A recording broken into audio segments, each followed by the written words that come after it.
Um, I say this the NWO. I don't think it should happen again. You can't. That was lightning in a bottle. It really was grooming. Oh, I You agree had with you. you had Scott Hall and Kevin Nash who came over from WWF to WCW, right? And then when Hulk Hogan came out there and he turned heel, I remember that sick feeling in the pit of my stomach.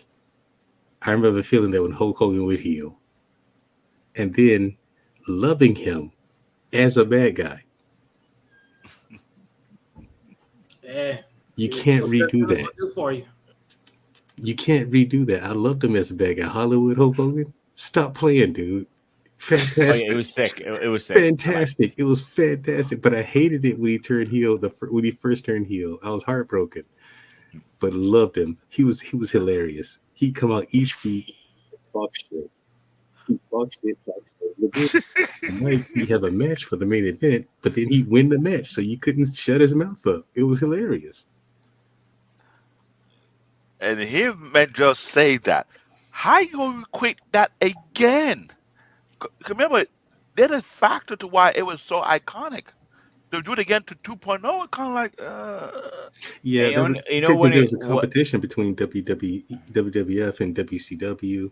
You know what I'm saying? Eric Bischoff had been taking a lot of wrestlers from WWF and mixing see, them in with his like he had Harlem Heat already there. He had a whole bunch of people still there. But then he brought the WWF wrestlers over to WCW and mixed them in, and then they did the NWO thing. Like David just said, there's a whole lot of stuff that went into what made what made NWO so popular and such a success. The only thing that held them back and made it go down was the writing. They just there you it seemed go. like they ran out of good because who the ideas writer for was at the time. storylines. Who Think about it. Bischoff? Eric Bischoff? Bischoff. Yep. Nope. After. Think Vince about it. He was Russo. WWE at one time. Vince Russo. Thank you. When Vince went over there, it was done. It went downhill. Downhill after that. And this why I said the only people who could have recreate that type of idea, they left WWE and went to AEW. Now called the Hurt Syndicate. They all had gripe because you know why? WWE took their storyline and gave it to the bloodline and make it say we don't need you no more.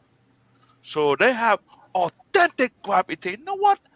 F everyone, we hurting everybody. We taking the belt and we will enjoy hurting you. They fit the criteria. Real talk. No, Really? I Um, get what you're saying, but no. let me break it down.